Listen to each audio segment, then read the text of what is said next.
So I'll just kick things off by welcoming our listeners and our viewers back to the next episode of the Responsible Edge podcast, brought to you by the Anti-Greenwash Charter. And today I'm absolutely delighted to be joined by Sophia. Sophia, thank you for giving up some of your time this beautifully sunny Thursday afternoon here in the UK. Absolutely delighted to be involved. Really looking forward to our discussions. Lots to discuss. Lots to discuss indeed, Sophia. I know that there's been some very timely news come out in the last couple of days that we're going to be digging into. But before we get to any of that, we need to introduce you to our listeners and our viewers and give them a sense of you and your background. So start wherever you like, Sophia. We literally do have some guests who go back to, I don't know, the lemonade stand that they put together at the age of 6 and started selling lemonade. I think that, do you know what? When I refer to this, I think there was literally an advert, wasn't there, for a big bank that utilized this. So I'm probably destroying the vision. But start wherever you like. Talk us through what what's inspired you to do what you've done in your career so far, and perhaps what the intentions are and objectives are for what you'd like to achieve with the rest of it too. But start wherever you like. Thank you. And maybe I'm a little disappointed now. I didn't start on the lemonade stand. So maybe that's where I'll end. But a little disappointed I didn't start there. And if I'm being honest, if I do reflect back into how I've ended up getting to where I am today, and obviously we'll be mainly probably talking about where I am today in a lot of the context of today's discussion, but I didn't mean to fall into energy and sustainability, if I'm being very honest. You know, when I was younger and I was doing my work experience and all these kind of things, I had no idea whatsoever that I would have ended up on this trajectory that I've come on. I was very interested in history, was very interested in politics, and ultimately decided to go and study history and politics at university, which, during my first 3 years, during my undergraduate in little old Aberystwyth on the coast, I had the opportunity to do a parliamentary scheme, and I went and did an internship for a politician, and that really piqued my interest in the world of public policy. And from there, I went back and worked for said politician after I finished university. But I very quickly realized that I didn't want to work directly in politics. I was so interested with all of these different companies who would come and talk to the politician I worked for. And that covered from humanitarian issues, environmental issues. And I was just absolutely in awe of all these people who were so passionate about what they do. And I was like, I want a slice of that. That's what I want to do. I want to be this passionate about something, passionate about making a change. That's what I want to do. However, at that point, please. Oh, sorry, Sophia. I just think it's fascinating. I've got to ask you a question. What was it about working in politics that didn't light that fire for you? What was it? Was it just that you saw the impact that the commercial world was having, and it seemed like a more direct way to have impact, or what was it that sort of, turned you off, if you like, about the political career? I think it was that I was having to look after so many different types of things. So I wasn't an expert on one type of policy or one particular issue. I was really covering everything at quite a high level. So I didn't really get the chance to get my teeth into something. And I think that's what I wanted. I wanted to be an ambassador for something. And, I don't envy the challenge that in the world of politics you have to know so much about so many different types of sectors. For me it was, I want to be that passionate about something. But again, I was in my very early 20s. I didn't know what I wanted to be passionate about at that given time. I just knew I wanted to be passionate about something. Yeah. And I ended up working in the Chamber of Commerce network. And that was great because I worked with all these different types of businesses, from food and drink production, manufacturing, you name it, there's a business doing it. And it was from there that eventually I started falling into the energy and heating space. And that's when I started to get a little bit of a taste for particularly sustainability and how we transition some of these massive sectors to be relevant, for today, for tomorrow, and ultimately for our net zero and decarbonisation ambitions. So it was from there, really, I've gone through heating, I've gone into the fuel space and really how we start transitioning some of these industries to renewables.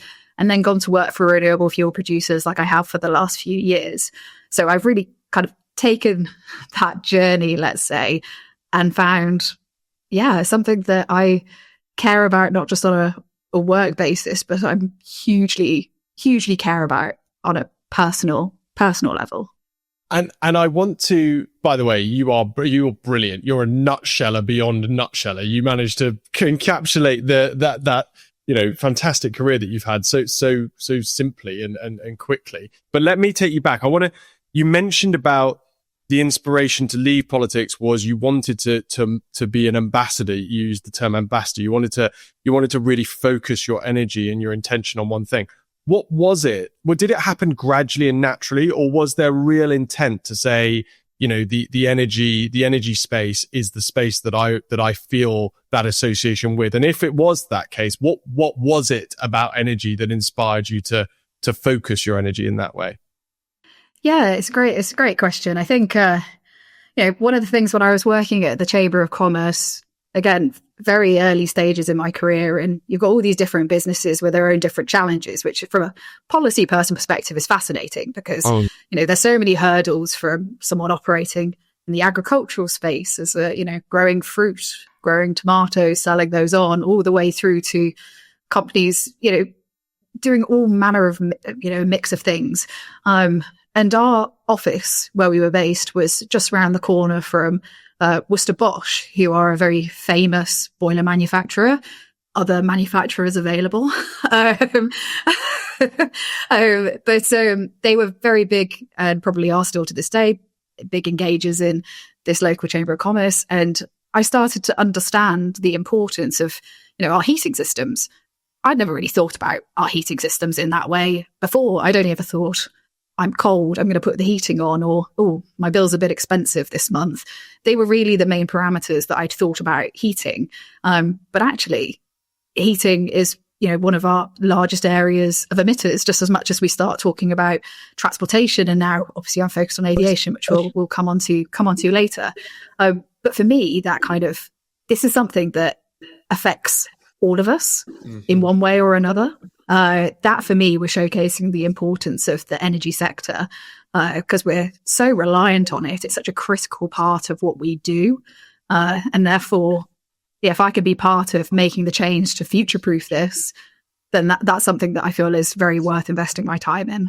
And so for me, it was realizing that sheer scale of something, which to be honest felt quite boring to begin with, because it's not something that is very kind of seen as very sexy and attractive to go in and work in when you've got all these other flashy topics and things that you could go work on, but absolutely underpins everything that we do on a day-to-day basis. And those infrastructure side of things, whether that's heating and transport, power generation, these are all kind of sectors are at the heart of everything we do. We can't do anything in all of our other exciting aspects of our life if we don't have a secure, resilient, and ultimately sustainable energy system that underpins it.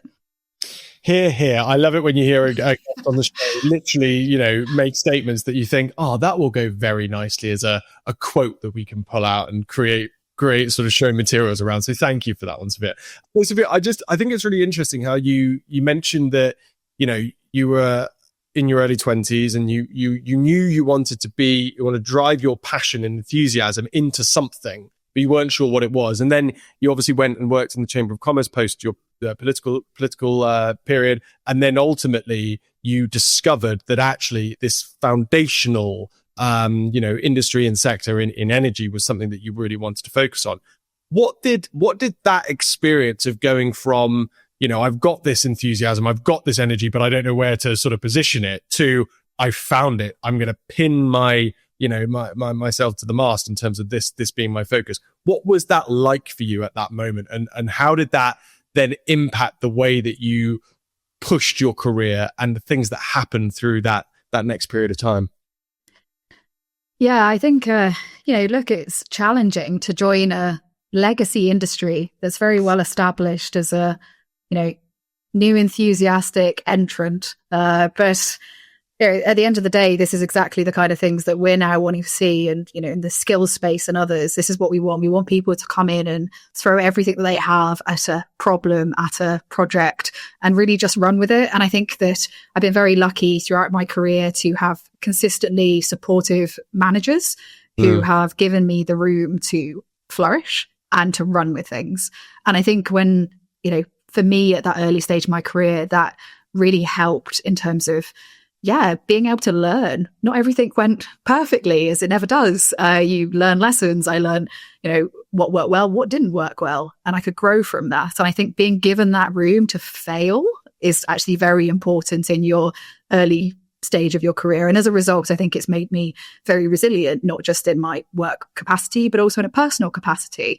So that room to fly, I think is very key. And as I say, I have been very lucky with managers and chief execs and people really throughout the business and throughout the industry who've just let me run at some of this stuff. And that's exactly what I love. And I wouldn't be able to work in an environment where I didn't have that kind of capacity to do that, because I think that what makes me good at what I do. So I think for me in the early stage career, that was it. Also, sticking the mask to focus on energy and fuels really helped me become, an expert in my field and learn a lot. And that takes time. I remember starting, especially when I was working on a lot of renewable gas, I wanted to know so much so quickly because you feel under pressure to want to have all the answers. But unfortunately, whatever field you're in, you don't have all the answers straight away. And it's a process you have to go through. So, again, I think for me, focusing within the energy space, even though maybe I've changed at various points some of the end sectors that I work on, but a lot of the core principles, I think, can kind of remain the same. And therefore, having that time to really learn and develop and build my knowledge in this space, become an expert on some of these subject matter areas, has then really helped me further on in my career to be able to take on, very senior roles at organizations, to take on position of chair, at the European Advanced Biofuels Coalition. All of these things that happened early on in my career have put me in a place today to really be able to maximize things. And if it wasn't for that, I wouldn't have joined LanzaJet, and I wouldn't have got into sustainable aviation fuel, which is hugely exciting and, absolute pleasure to really just be on the start of my journey with LanzaJet. But so much to come. So much to come indeed. And you're brilliant, because you just segue on to my next question perfectly. You made it very easy for me already, Sophia. So I want to ask you about the rest of your career. I want you to get your magic 8-ball out, if you like, and think about what might happen next. When you get to the end of your career and you look back upon what you've done, what do you want to be able to say about what you did? I want to be able to show that I've been able to have an impact. I want to be able to continue to build upon some of the successes that I've had to date. And really, ultimately, this is about bringing sustainable fuels to the market. I hope when, I don't want to put an age on it because retirement age is probably going to change soon.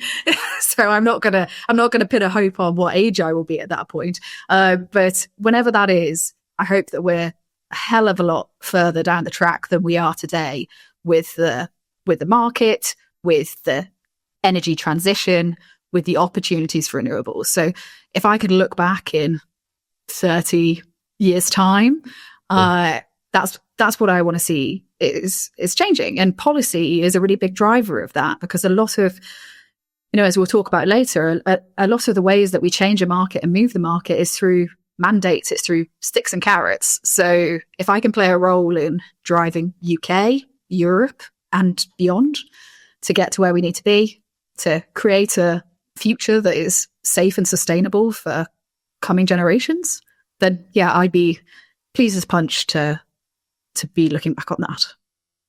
Pleased as punch indeed. And I have to say, Sophia, from knowing you having got to know you the way that I have and understand what you've done in your career so far, I think I'm confident that this is going to be a reality. I've got one sort of final couple of questions for you though, on you, if you like. And I know everyone always asks these kind of questions of, advice that you'd offer to your younger self. But I actually want to, instead of asking it, what advice you'd offer to your younger self, what advice would you offer to someone that was going through a similar experience to yourself at the point at which you left the political world and you joined, the Chamber of Commerce, that feels like they've got a lot of energy, a lot of drive, a lot of determination, a lot of passion, but isn't quite sure where to focus it? What should they be doing? So I think maybe I'd take two approaches to this question. Sure. Just on a basic sense, I really do. I'm a big advocate for working in something quite generalist early on in your career, because I think it gives you an opportunity to get a bit of a flavour for what's out there. So I really enjoyed working for the Chamber of Commerce. I had a fantastic time, and it opened up so many doors, got to meet so many interesting people that you wouldn't meet. Like, some of these companies could be really bizarre, and they could be very niche, but they're fantastic. And, again, if you're not in these forums, you don't really get a chance to find out what your passion could be. So I would say that. I would also personally not get too hung up on, I think there's a lot of pressure for people, whether it's leaving university, leaving college after doing apprenticeships or other technical qualifications, or going to something straight from school. There's a lot of pressure to be seen to, sometimes from your peers or your friends, to be kind of going to the next big thing of a company. And that's the right route for some people. But actually there's so much more out there. And you've just got to try and learn and try and get to know. So I would say not to get too hung up on those kind of things. And in terms of that energy, I think it's just, we shouldn't let it go. I mean, if we look at my family, my friendship circles, people from school, it's, for me, going into the world of policy and public affairs was something that wasn't common for my family. It wasn't common for people that I knew. I just kind of fell into it, probably more, from a political critique perspective and having a lot of opinions than necessarily coming from like a political background or circle. And I think that can scare people off from getting involved in the world of policy and public affairs, and can be seen as quite elitist and quite, a certain group of people only work in this space and it's not for everyone. And that's just that shouldn't be true. And it's really important to have diversity of opinion and background and perspective and all of the above to have effective policy making, because at the end of the day, policy is for all of us. As I said, whether it's heating, whether it's going on a plane on your holiday, whatever it is, this is something that affects, everyone. So we've got to, for me, I'm super passionate about trying to make sure that we're always making that process as open as possible. And I think that's a part of the anti-greenwash charter also around kind of transparency. So I think that this is something that also falls into that kind of general area too. Sophia, and I have to say, you've now become my favourite guest ever for What an achievement.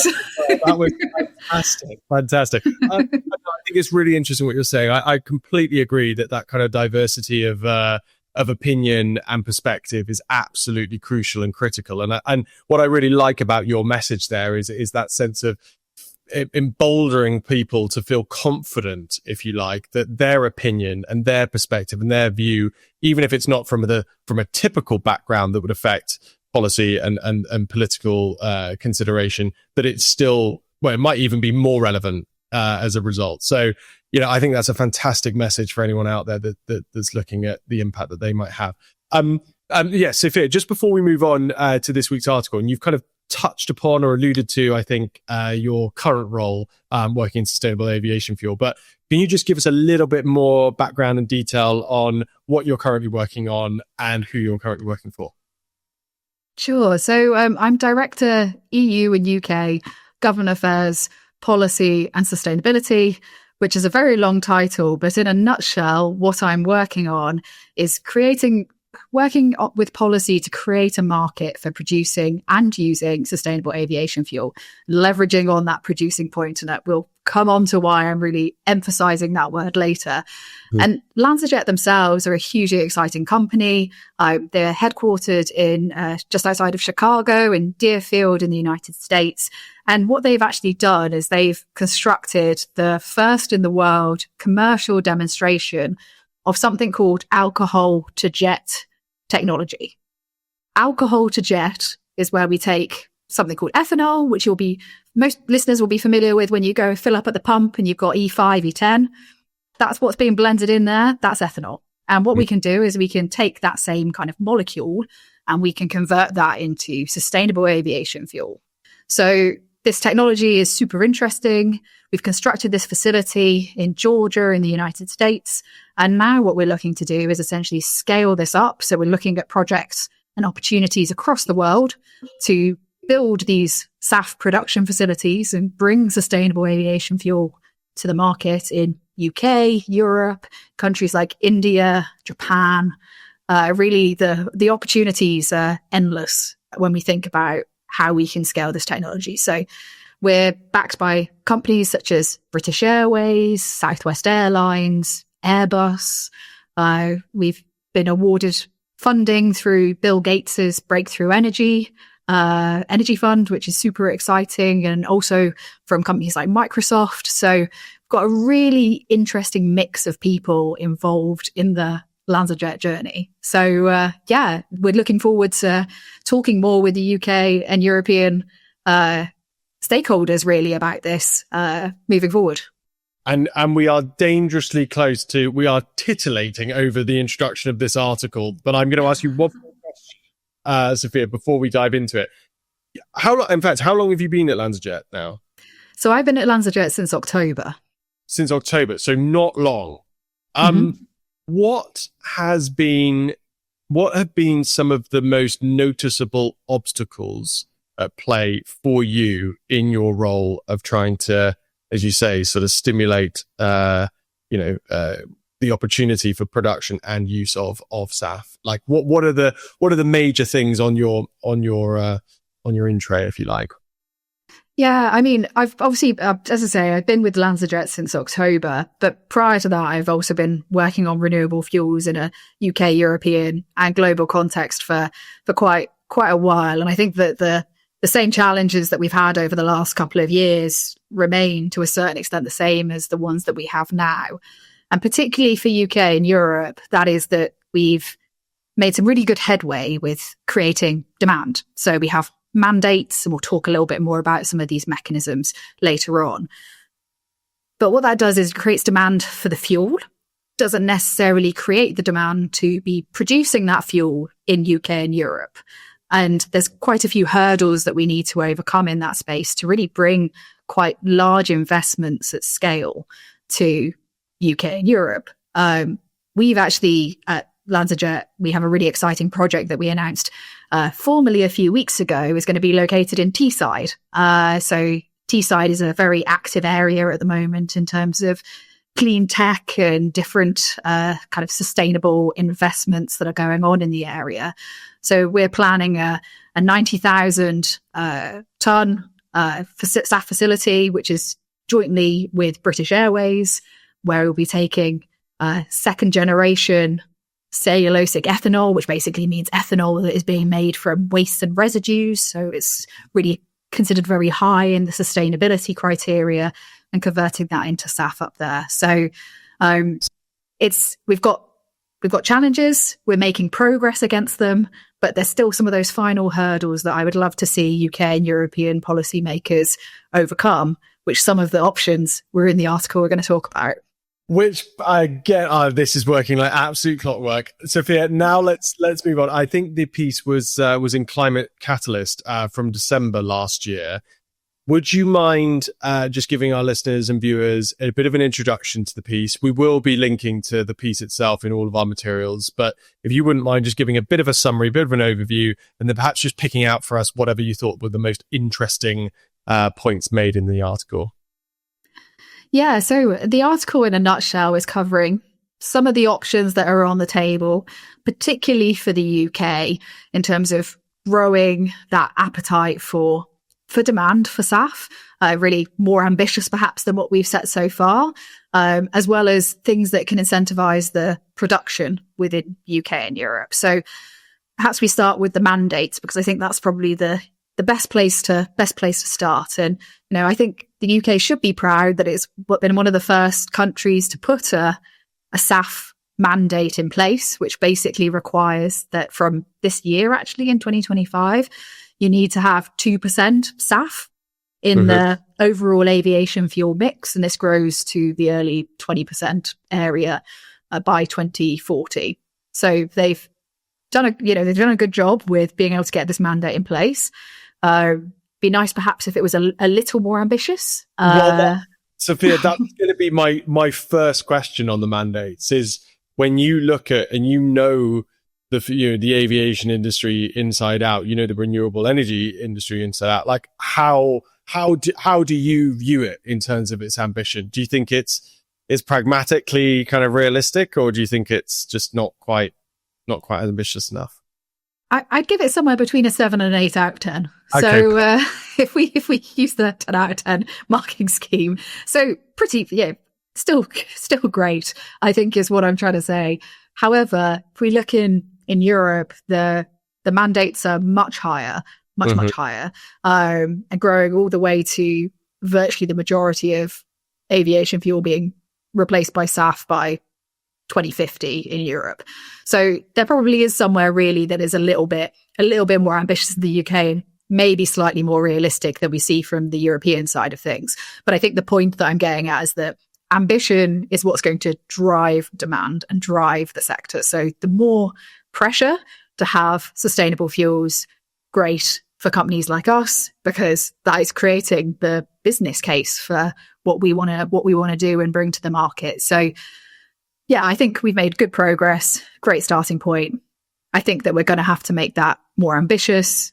If we take, for example, the Committee on Climate Change's carbon budget information that they were showcasing yesterday, which is looking at that kind of 2040 period almost. I think it's like 2038 to maybe, can't remember now off the top of my head. But anyway, covering over that bridging period, aviation, while a small part of our emissions now, actually grows to becoming 27% of our emissions in 2040 from a much smaller amount, because all the other stuff is decarbonising. So it's really important that we keep the pressure on with aviation, even if it's a small part of the puzzle today, as we look at big other industrial emissions, surface, road transportation, cars and vans. But as that stuff electrifies, goes down, suddenly we're going to find ourselves at the very top of that list. So we've got to keep the pressure up on the mandates. And I have interest. When was the mandate brought into play? Like when did that? So it officially came into play for this year, for 2025. Oh wow! Okay, so it's literally very new. Wow. And what impact have you seen that having on the conversations that you've been having with customers, with the supply chain side of things? Like, what impact has it had already? Definitely, no, it is having an impact, and it certainly sets the long-term trajectory for where we need to go. One of the challenges that I think that we see for new emerging technologies in the SAF space is that there's a process that's out there already called HEFA. And what HEFA is essentially commercially viable today. So you can get hold of HEFA, and it is a SAF. So, you are going to reduce your emissions by using it. But what we see with the low levels of the mandate in the short to medium term is that a lot of that can actually be met with the stuff that's already out there or could be out there quite quickly.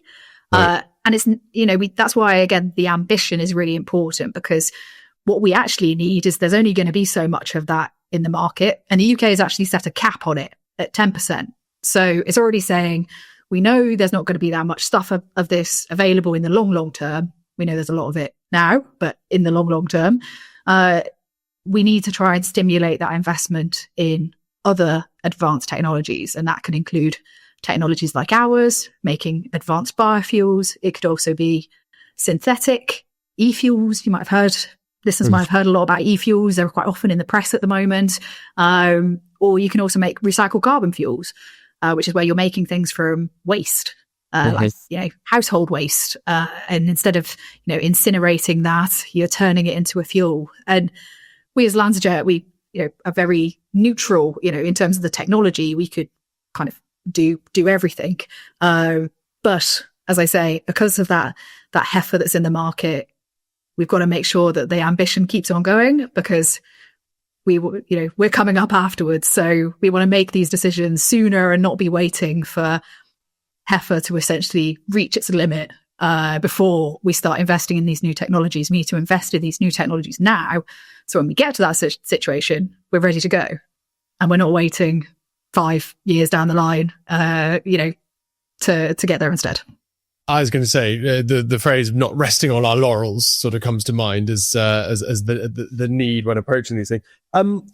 What does you mentioned when your first sort of opening gambit about the Sophia that obviously the demand side of things is strong and perhaps less of a concern, but just talk to us about the supply side. I think the article alluded to the fact that a SAF plant would have a sort of £1 billion price tag on them, if I read it correctly, in terms of producing or creating a SAF plant. Like what are the major obstacles when it comes to the supply side? Why aren't we seeing the kind of investment that we think we need? Yeah, I think I know I mentioned about that mix of carrot and stick. Oh. And I think that's important for first movers in this space. So aside from the kind of more established technology that we see with heifer, we've built this first of a kind commercial demonstration in the US, other companies with their own technologies, doing their own thing also. But the first movers at a commercial scale is perceived as can be quite risky from an investment perspective. So really it's about making sure that we're making it as easy as possible for those first movers to, essentially be able to progress, get the investment to progress, because, you've got great technology, you can have great feedstock, you've got that demand, but at the end of the day, finance is what sits behind this. And so governments can actually play a really good role in that by trying to open up access for sustainable investments that might not be, on paper, 10 out of 10 that, the finance person is checking off on all the time. But it's because of the uncertainty around the renewables market, because again, this is you're going to be the first time that you're entering this place. There's still so many questions. So that's quite a big hurdle. And one of the mechanisms for that is things like the revenue certainty mechanism. The UK has been very leading with this activity, which was about trying to give up and coming SAF producers more confidence about what they're going to be able, like basically building the business case really, is what most people need to understand around things like the revenue certainty mechanism. So things like that can be really useful. Similarly, we see in other countries and things we can learn from, for example, previously, through in the United States, we've had things like the Inflation Reduction Act, which were able to allocate tax credits to sustainable fuels and renewable projects. We see in other countries across the world also opportunities for large funding support. And, I think that we've done really well in the UK with things like that as well. On the Advanced Fuels Fund, that has been very helpful with getting amounts of money to different players, but it's kind of having all these carrot and stick come together. So I think you're right. We're on the stick journey with the demand in a positive direction. And now we just need to really help the industry get over the line with being first movers and the risk that involves. Because once that's operational, that risk reduces so greatly. Once you've got a few projects in UK and Europe over the line, there's more of a market, then it's easier for other companies entering this space also to get to where they need to be. The perfect storm, the perfect context. Sophia, you mentioned British Airways and you mentioned your partnership with them on Teesside and the work that you're doing together there. What is the attitude of the major airlines, etc., towards SAF and towards the work that you guys are doing? What's the sort of the sense of how they see it incorporating or becoming part of their operation? Yeah, of course. I think that British Airways being one of the first major investors into LanzaJet, I think, to me already say the commitment that some of these companies can have to the SAF space by really putting skin in the game, really, of not just talking a good game, which is, often a concern that is, well, in every sector, but actually putting money in.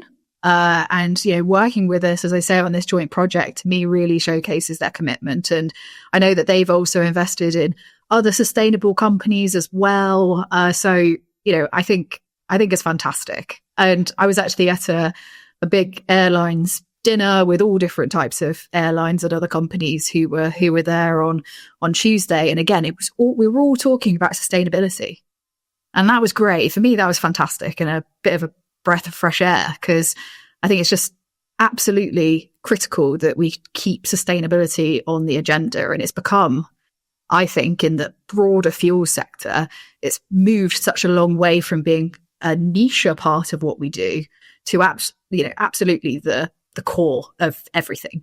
And that's where it should be, because without it, we have, in the whole sector, whatever you're doing, you have no business model for the future. Sustainability is not at the heart of what you do. So I think that's great.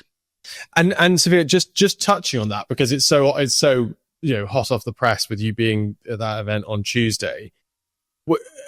Considering the kind of geopolitical sort of context in which we find ourselves right now with everything going on in North America, and even here in the UK, we look at this week we had BP choosing to row back significantly in terms of their sustainable fuel and sustainable energy, renewable energy kind of commitments.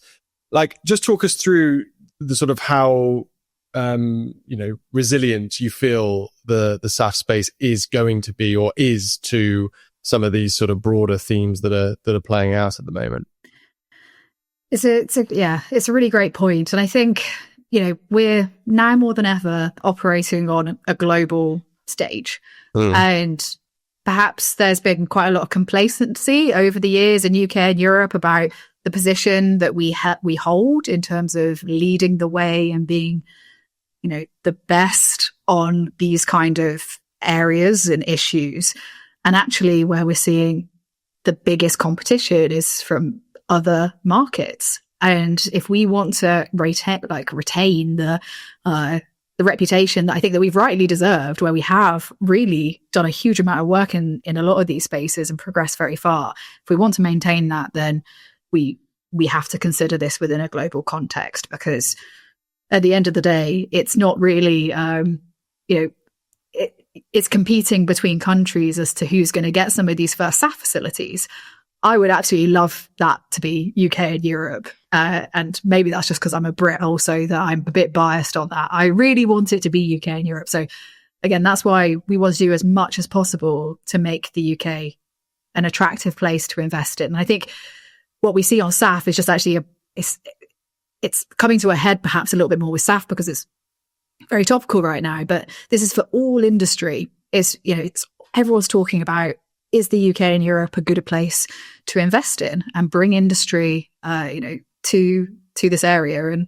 And that's, I think that SAF is part of that, but this is also part of a bigger challenge that UK and Europe are going to have to battle with. And we want to attract all these net zero sustainable industries that are going to provide jobs and opportunities as our legacy industries change. And Sophia, and on that point, and I'm taking you back to your political days here, but if I was to hand you the reins and I was to say, Sophia, you can take over and you can rewrite all policy to facilitate that outcome that you've just alluded to, what would be the kind of the headline pieces that you would put in place? Yeah, I think simplification is quite important.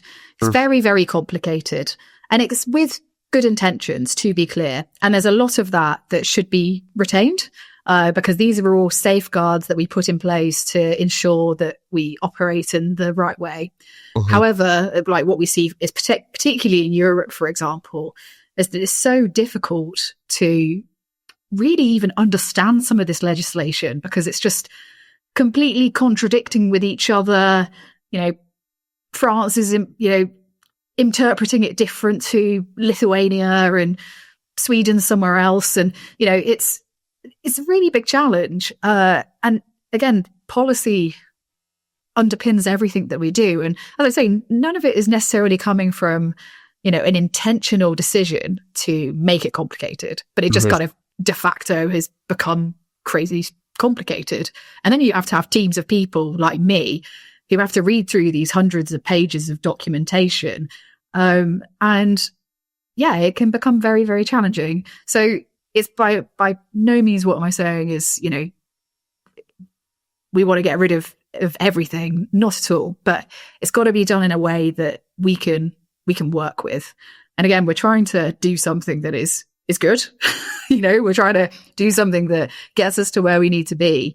So please, we already find it, it's already complicated. Anyone working in new industries is already challenging just on its own, let alone being made more complicated by different policy challenges, whether that's through, permitting or through, as I say, the reams and reams of guidance that you end up having to go through.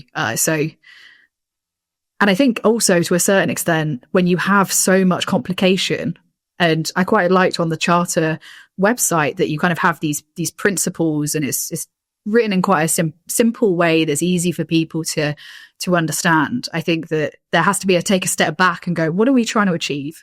What are we trying to achieve, and where are we trying to get to? And making sure that all the hoops and all of the processes that we've got to go through, making sure that is getting us to that end goal. And I think, yeah, I'm optimistic. I'm optimistic that we can get there. I think the UK have an opportunity of less bureaucracy than they have in Brussels. So I think the UK really should grasp that. Not saying it's easy by any means, but there's perhaps less hoops to jump through than you have to do through the Commission, Parliament, etc. So, we know there's going to be an industrial strategy for UK. Let's get sustainability at the heart of that as a key sector of how we grow, attract investors, attract industry, future-proof. Let's get sustainability at the heart of that. Here again, Sophia, you've nailed it. I think that's a very, very plausible and sensible, broad kind of approach from a policy perspective. One final question for you on the aviation fuel side of things, and apologies if I butcher this, but what's your view on from a policy perspective? The role of sort of kerosene tax and tax exemptions, etc. Is that something that needs to be looked at by the UK government in order to sort of help prioritize or support SAF better? Or is likely implementing something like that just going to lead to a raising of costs for passengers and ultimately for the expense to be passed on? Like, what's your take on that particular stick? Yeah, it's an interesting point, and I think the true cost of our carbon footprint is something that, regardless of where you sit in whether you're working in sustainable fuels or sustainability and all these other different sectors, is something that is important to reflect on. And, seeing the true cost of what we do and being aware of that, I think generally as individuals is an important thing. I've certainly, for example, have learned a lot just in the last few years about actually day-to-day impacts and what this does, and being able to therefore be mindful of it. In terms of taxation, it's never been so good in a way because it's one of those things where it's very difficult to retract when it's seen to be putting up costs if you are going to add taxation onto it. However, I would say that it is quite challenging if that isn't addressed in some way or another, because just because we haven't done it to date doesn't mean that we necessarily shouldn't therefore do it in the future.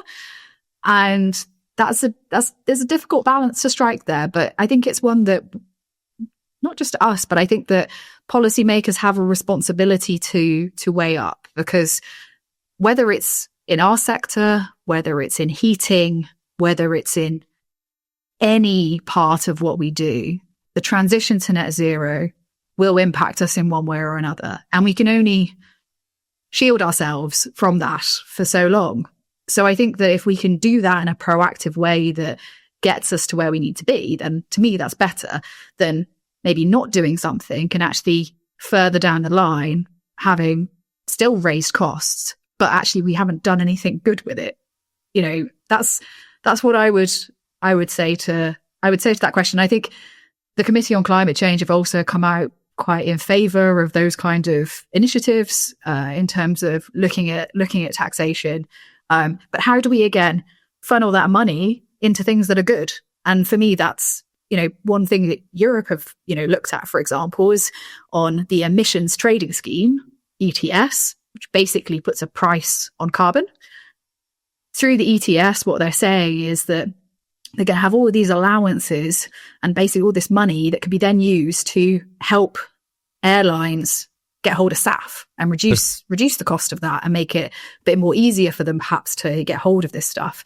That for me is a great thing to do with something that, yeah, okay, it is a tax. Yes, it's a cost, but look, you can do something good with it. So I think that if we are going to consider that in the UK, then we need to do a similar thing with making sure we can also do something good with it. Here again. I mean, I've not had a three time here in a show before, but Sophia, you're making such clear and what seem like reasonable suggestions in terms of how we go about stimulating the not just the demand but the production and delivery of SAF, which clearly is something that needs to be sped up and needs to be prioritized, as you've alluded to during the conversation. Sophia, I'm fascinated to know if you're going to break all records and end up with a fourth here with your wand. But we're going to conclude now with the magic wand. Sophia, if I was to hand you a magic wand and you could change one thing about the commercial world this instant, what would that one thing be? I think for me, this is around generation of a market. I would love to see us just go all in on SAF. We've got so many different types of SAF that are all going to play a role into getting us to where we need to go.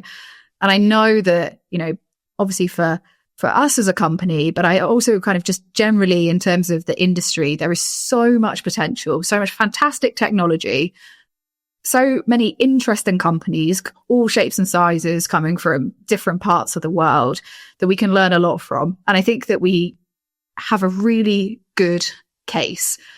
My concern is that at the moment, we just need to get over that last 5% almost, that last hurdle that just really gets the market going. So for me, the magic wand would be stimulating that market. And that could be by, you know, things like the National Wealth Fund that have been created in the UK, seeing that National Wealth Fund support lots of SAF projects, seeing in Europe things like the Innovation Fund supporting lots of SAF projects and just, you know, therefore seeing that private finance also be able to move forward with that much more confidence. So I think it's a multitude of different factors coming together, the ambitious mandates, the financial incentives, creating that confidence, highlighting that as part of a clean industrial future in UK and Europe and indeed globally, that SAF can be at the forefront of that. So with my magic wand, it's a very big ask. That is what I would love to see. And I think, again, I believe that we can get there. I just want to get there a bit quicker. So we might get there anyway, and we will get there anyway, but it's just not right now. And I guess what I'm asking for is that we fast forward, multiply by 3 to get us to where we need to be just a little bit quicker. I love it. I think it's I love it.